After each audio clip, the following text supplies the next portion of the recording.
Bosses of Reddit, what the worst interview you've seen? Had a guy who interviewed for a position.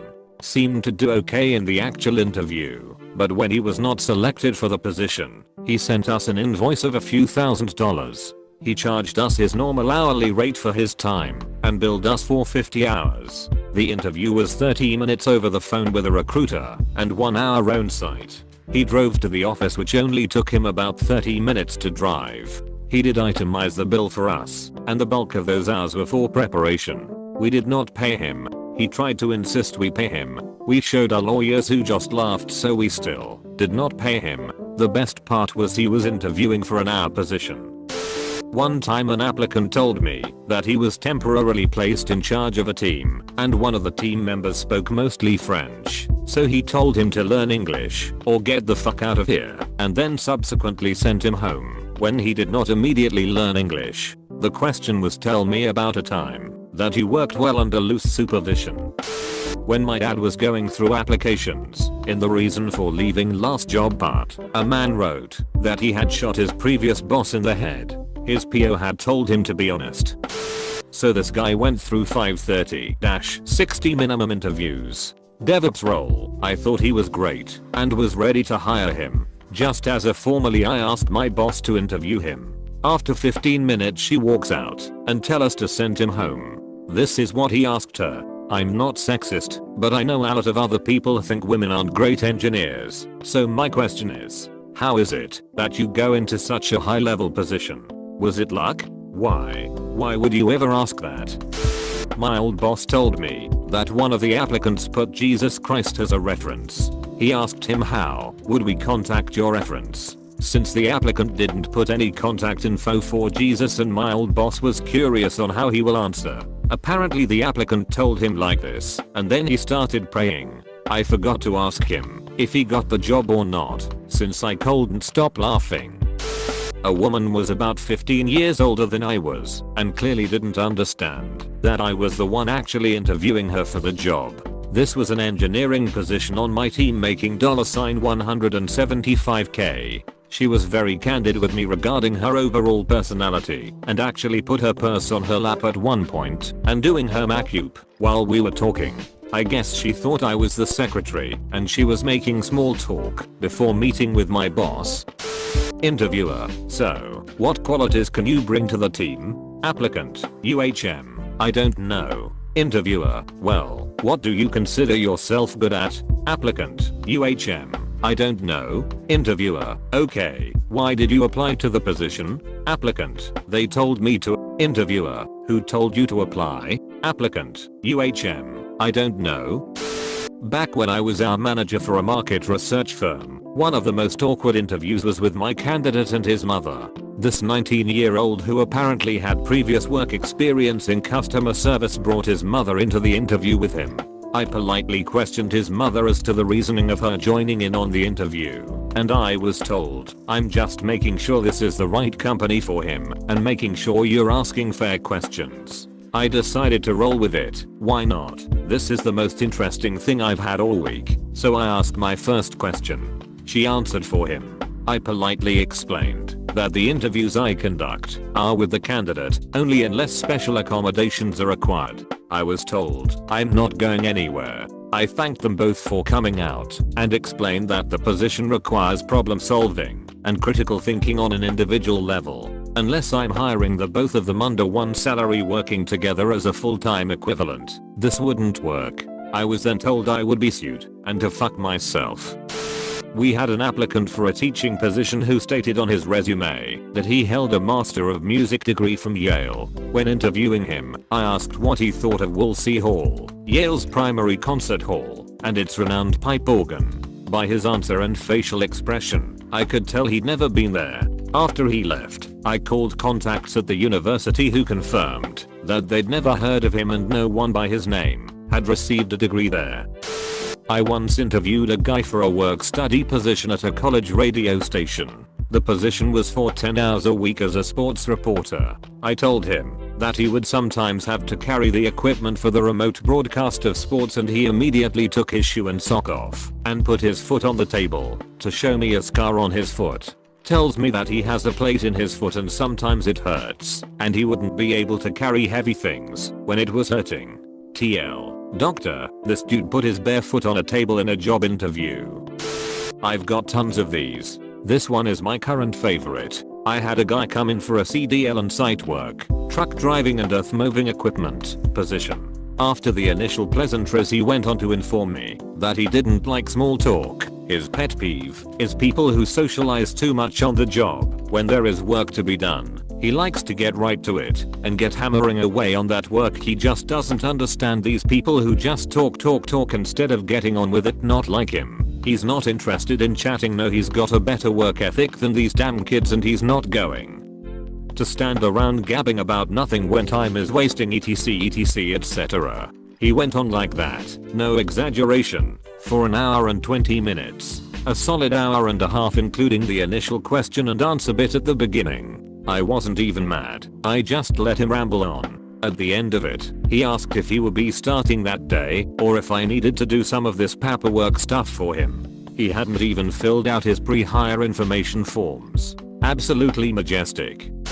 My dad made someone lose it in an interview.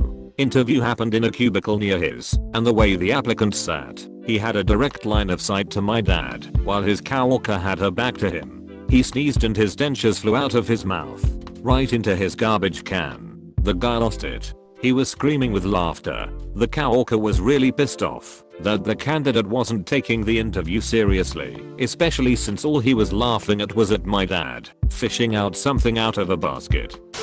I was sitting in on an interview and this kid comes in with an open Hawaiian shirt and khakis. This was for a state job, mind you. When asked if he had any questions for us, he goes, "Yeah, do you drug test?" And when walking him out of the building, he's looking at the pictures of all the heads of that department and stops at the only woman on there and goes, "When can I meet her? I want to know about her life." We immediately shredded his application. In 2010, I conducted an interview with an applicant for a warehouse job. During the course of the interview, I mentioned my slight frustration about the grounded flights in Europe due to the volcano eruption in Iceland. Grounded flights meant we weren't receiving stock, and work was slow as a result. Applicant chimed in with, and I'm paraphrasing, "It's just another one of those things. He knows. He's mad. Who's mad? God. He's mad. Just like that big tsunami a few years ago. God's mad, and he's letting us know. We need to be more careful." More careful about what, do you think? This whole gay acceptance thing. God's mad and he's letting us know. We need to abide by the good book or this kind of thing is just gonna keep happening. Then he failed the drug test. Work in telecom. Position was a tier III support job, roughly $100K salary. One of my favorite questions is what is the biggest mistake you've ever made, where I generally follow up to look at how they handled it and what they learned. I've received many weird replies to this question from my first wife to outbursts at kids sporting events, but this one takes the cake. I knew shit was about to go down when the candidate looked behind him apparently to see if anyone else was listening other than the three of us interviewing him. Then he leans in and in a hushed voice he explains, "I was out on a service, call it X central office, middle of a major city, and after I finished my work, I bent down to clean up my tools, and I managed to kill power to X massive phone switch. I heard the fan spinning down and immediately spun around and flipped power back on, but there were alarms going off and I was terrified. I grabbed my stuff and ran out of the building. I drove around the city, scared to death that I was going to get fired and thought I should go back and man up. When I got back into the it was filled with executives and people running around. When I came through the door they all proclaimed, 'Thank God you're here.' I spent about 2 hours getting the switch back up and they all thanked me. I don't know why I just shared that, since I've never told anyone that story, but yeah, that was my biggest mistake. Despite how awesome the story was, we passed on him. I was working as a front-end supervisor for a big box retailer going into the holiday season. This was the beginning of November. I get this girl who came in for an interview, and I let her know it was seasonal work, but that we would be keeping some of the seasonal hires after January, and inquired as to whether she was looking for seasonal or long term. In the most stereotypical Valley Girl voice I've ever heard she replied, "Well, I basically got in trouble for bad grades and staying out too late, and my parents are making me pay for my own car insurance this month. That was it. She just stared at me expecting her to hire her on the spot. I did not do that. I do still wonder if she ever got a job that helped her pay her car insurance for that month, though. I sat in for interviews at my college. We had an Eagle Scout come in and take us page by page through a scrapbook about his scout career. Page by page. It was 10 or 20 pages of him explaining each and every one, taking a minimum or two each time.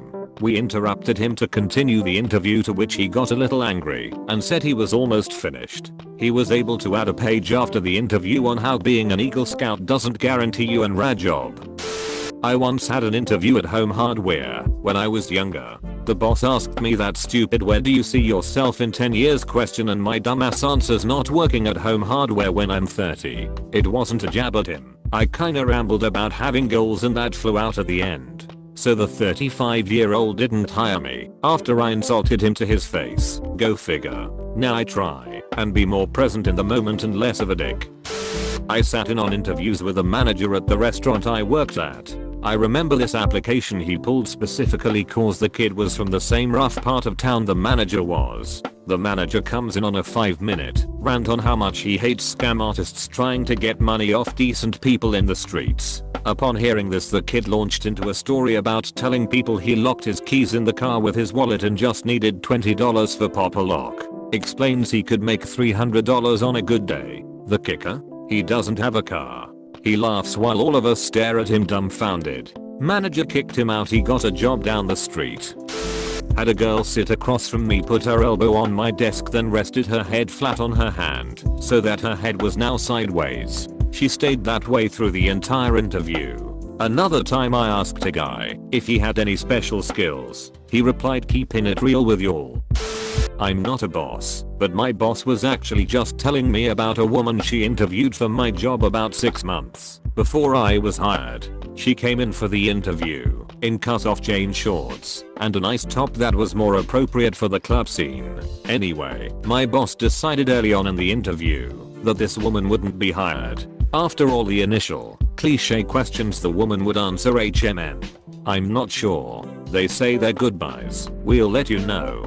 Kind of crap. Even though they didn't hire her. The following Monday though, she came in for work. They had to tell her she didn't have the job and they were still going over all the other applicants. She left but came back Tuesday and then Wednesday, and every day she came in for a week or two, thinking she had the job. My boss finally had to tell her if she came back, they would call the police on her. She finally got the hint, but damn, she really wanted to work, I guess. I work at a real estate company that designs all of our marketing material in-house. As a result, when we were looking for a new assistant, having Illustrator/Photoshop experience was a huge plus. We typically do phone interviews before we ask people in. One of the questions is whether they know their way around PS. This guy answered yes, and I ask him for a more formal interview. Buddy comes in, well dressed, nicely mannered, on time. We go through the motions. When I ask him about what kind of experience he has with PS, he flat out tells me my GF is really the one that does that. I'm not too familiar with that program. He didn't get the job.